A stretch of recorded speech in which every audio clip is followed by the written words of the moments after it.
Welcome to the infamous edition of the Headstones and Microphones, where we use AI to step into the past through a researched, first-person simulation done through creative storytelling of history's most infamous people.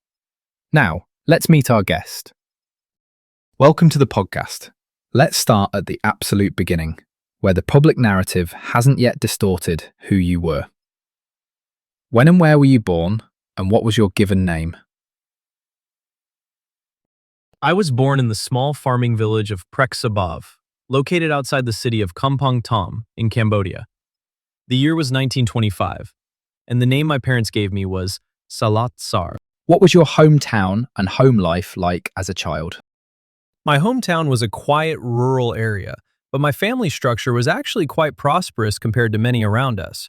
My father was a successful land-owning farmer, and we even had connections that traced back to Cambodian royalty. When I was just a young boy, around 5 or 6 years old, I was sent away from that rural life to live with an older brother in the capital city of Phnom Penh. Was there a story behind your name or a nickname that stuck with you? The name I was given at birth, Sar, actually means white or pale, which was a reference to my lighter skin complexion as a baby. Of course, the world would eventually come to know me by the political pseudonym I adopted much later in life when I led the Khmer Rouge, Pol Pot. What were you like as a child, and how many years of schooling did you actually attend? As a child, I was rather quiet and was brought up through a French curriculum, eventually attending some of Cambodia's most elite schools, including a strict Catholic institution in Phnom Penh. However, I was a fairly mediocre student. I actually failed my high school entrance exams, which led me to study carpentry for a year at a technical school. Despite that setback, I managed to secure an academic scholarship in 1949 to study radio electronics in Paris, France. I spent about 3 years there, but I poured far more energy into revolutionary politics and the French Communist Party than my actual classes. After failing my exams again, my scholarship was cut, and I returned home to Cambodia in 1953. Was there a specific moment when you realized you were fundamentally different from everyone else? It was during my time in Paris, surrounded by a tight-knit group of young left-wing Cambodian nationalists. While others were consumed strictly by their technical textbooks, my mind shifted completely toward radical Marxist and nationalist ideologies. We began to envision a total restructuring of our homeland, viewing the world through a lens that completely rejected the existing societal norms. What's a decision that changed everything for you, but felt small at the time? After returning to Cambodia, I took a job teaching at a private school in Phnom Penh from 1956 to 1963. On the surface, I was just an ordinary school teacher, but beneath that quiet routine, I was secretly working to build and organize the underground communist movement. That quiet double life ended up laying the exact foundation for everything that followed. Let's talk about your early run-ins with the law. Before the world knew your name for your most infamous actions, what was your very first arrest or interaction with law enforcement? And what were the consequences? By 1963, the state authorities under the government of Prince Norodom Sihanouk grew heavily suspicious of my communist ties. The police were closing in on me, though I managed to evade actual arrest by fleeing the capital city entirely. I escaped into the jungle, which effectively forced me into hiding for the next 12 years as a guerrilla operating from the shadows. At what moment did you realize your name would never be forgotten? The pivotal milestone came on April 17, 1975.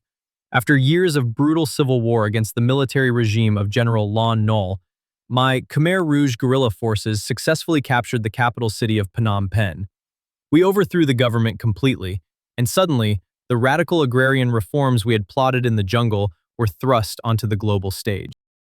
Did fame make you more dangerous, or did it simply expose who you already were? Gaining absolute power as the leader of democratic Kampuchea simply allowed me to put my deeply held convictions into absolute practice.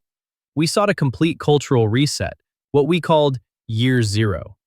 We intended to transform the country into a pure agrarian society, completely free from the perceived corruptions of Western capitalism, intellectualism, and modern currency.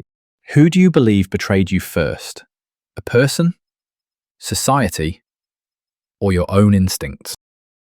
In the end, it was a combination of internal division and regional geopolitics. My regime was ultimately undone from the outside when invading Vietnamese forces launched a massive assault and overthrew us in January 1979, forcing us out of power and back into the dense border regions. What was your most unique habit or a random fact about you that would surprise people?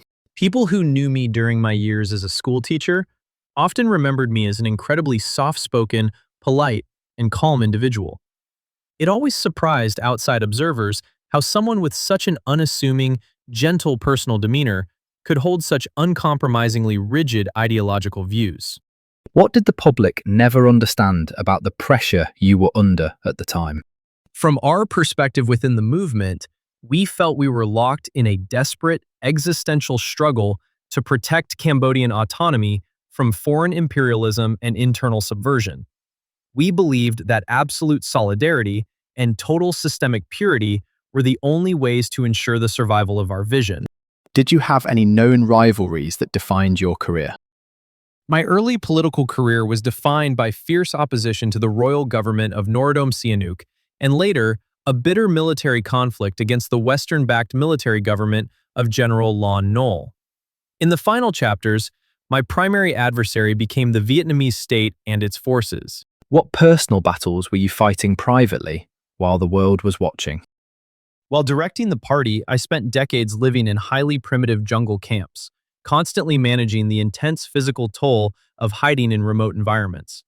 Later in life, I faced severe isolation as the movement fractured around me and international pressure mounted. What was your darkest moment, and was there ever a time you wanted to walk away from it all? The final collapse of my influence within my own movement was incredibly bitter.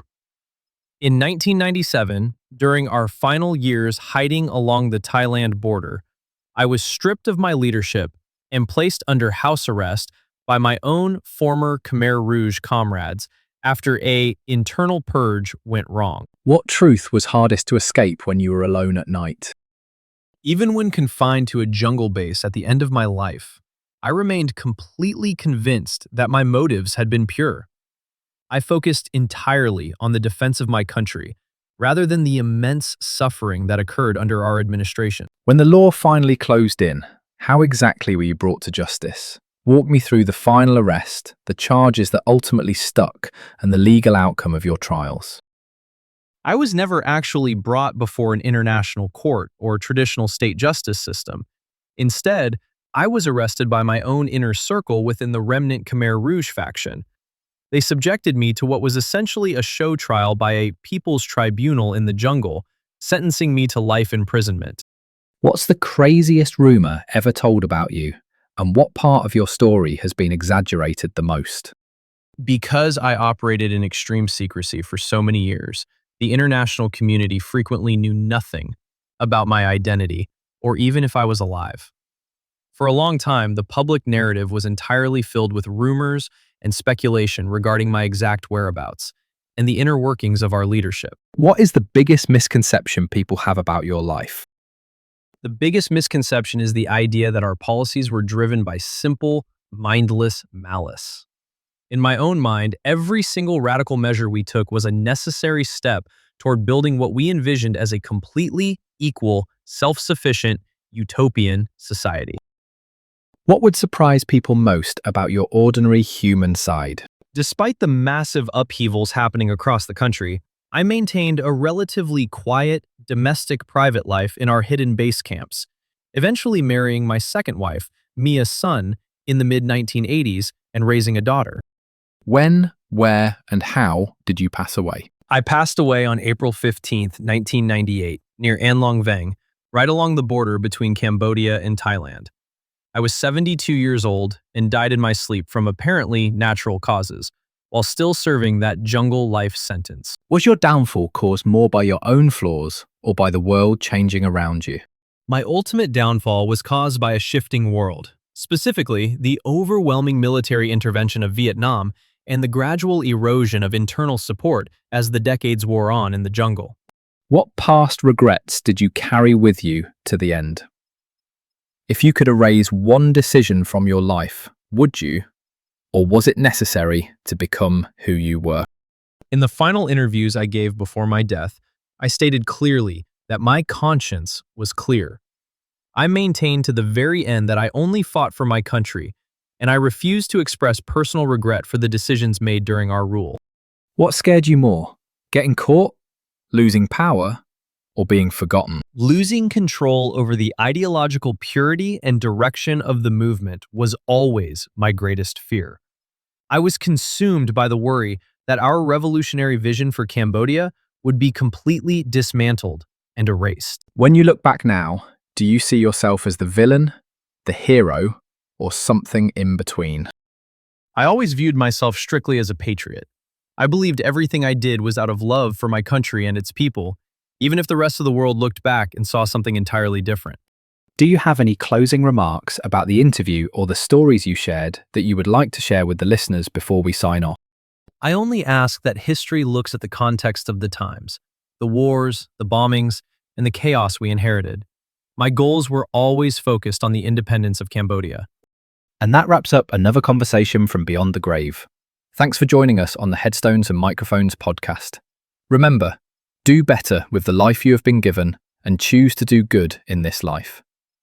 Please help spread the word by sharing and following the pod.